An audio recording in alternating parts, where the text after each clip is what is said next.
focus for you this offseason coming into the season?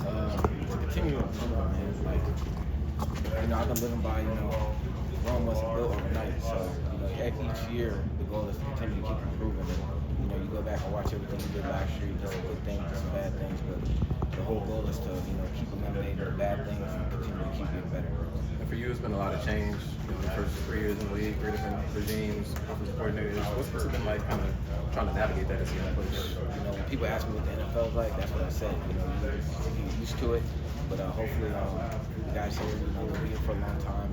I love everybody that's here. It's great for us, but for me, it's just that's what it's like to become a pro. Be able to adapt and change and stuff like that. So you learn things. Different offenses. This is a different offense than the previous one. The guy was different than the previous one. So you learn things along the way, and then we'll just continue to go out there and execute. Your room is really young now. You're like the old guy. How does that feel? Man, it's crazy. It's funny because some of those guys are actually the same age as me. So it's like, man.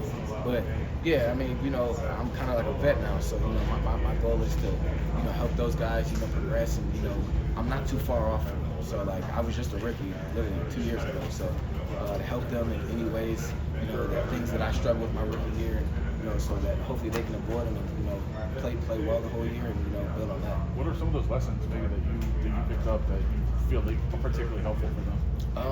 Just not letting the moment get too big for you. You know what I mean? Like you're a rookie, everything's new.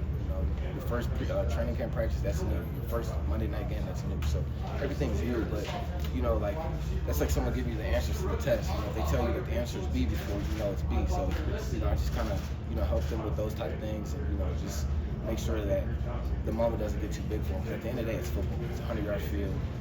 Whether you guys are out there, fans are out there or not, like it's still a ground football. It's still 100 yards. So. I'm sure you've followed him or watched Geno's career from afar, but now that he's here and you're working with him, what surprised you about him as a quarterback? He's a dog.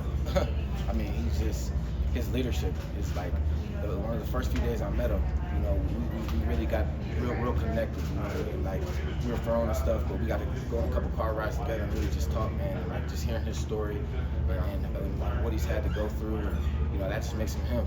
So like I said, leadership, out the roof, and I love guys like that because, me myself, I'm like a leader in the receiver room, but to have a guy like that to command the whole offense, man, it's a blessing, and it's going to pay real big dividends for us this year.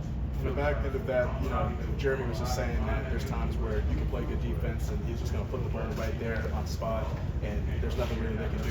What is it like having a quarterback like that, and how has it been like adjusting to kind of like how Geno throws and running the routes to kind of complement him? It's been amazing. You guys during OTAs, he threw some balls. I'm like, wow. I was wild myself, but that's why he's elite, and that's why we went and got him. So yeah, like I said, he's elite, and he at the end of the day, a defense can be right, but he'll still make it wrong. That's why he's unique, and that's why he's one of the top quarterbacks in this league. He will be, and I think we're going to have a very, very big year. You feel lighter wearing number 1? 100%. You dropping one, you definitely feel a little lighter. But I've always worn that number, little league, middle school, high school, college. So when it opened up, I was like, I feel like it's just right. Trey, where's your overall impression of Chip Kelly's offense so far? How do you think he'll help fix your skill set? Oh my gosh, I love Chip Kelly's offense. Just the guys he's been able to coach in the past years, you can just see it.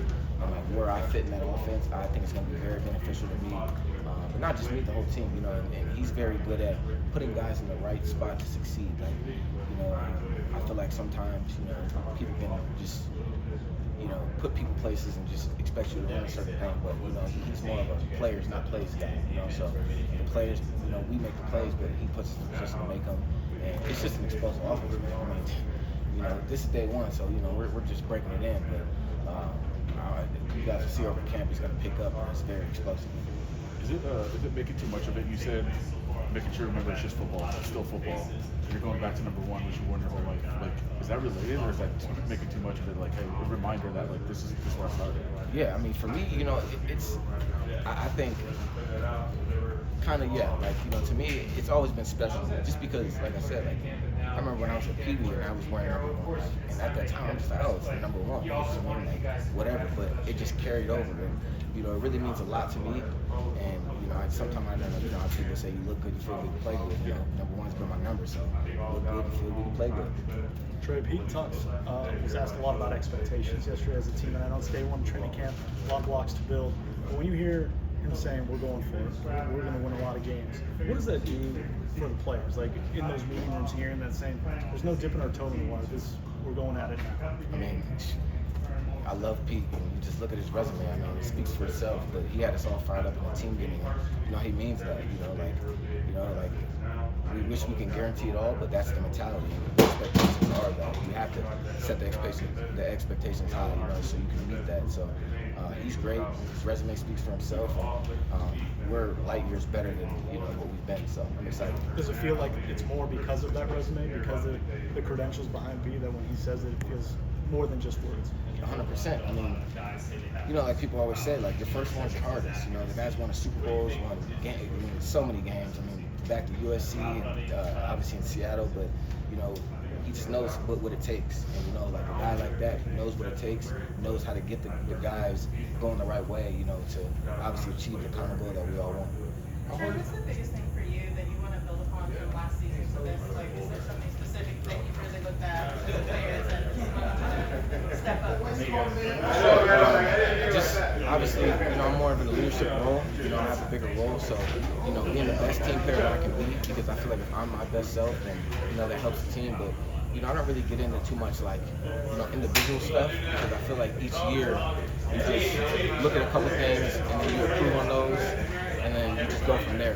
But so I'm not really big into stats and all that type of stuff. Like I said, I'm just going out there with my best foot forward. I'm very fast, so taking the top off of defenses, running the whole route tree, that's just common. But for me, it's just being a complete receiver that I know I can be, and just continue to elevate my game each and every year. So, guy you came in the league with, Michael Mayer, that kind of grown with, kind of seeing him and how he's gone through this offseason. What's been different about him, or what have you noticed that could propel him forward just this offseason? I'm so excited for Michael. Obviously what he had going on last year, and I'm very close with him. He was my roommate. Terrible roommate, by the way. Shout out Michael. No, he's a great roommate. But I'm so excited for him. He just comes in his energy, man. He loves football, his energy, and honestly, he was balling in OTAs, man. I was just like, man, it's gonna be a big year for him. Obviously, we have Brock, all world, but he's gonna be able to feed off that. And when the attention's on Brock, he's gonna be able to really take over. And hell, those are the best two tight ends, when I was in college. So to have both of them is surreal. But Michael, he's gonna have a big year, and like you said, I'm excited for him because I know him personally, and he's gonna have a really good year.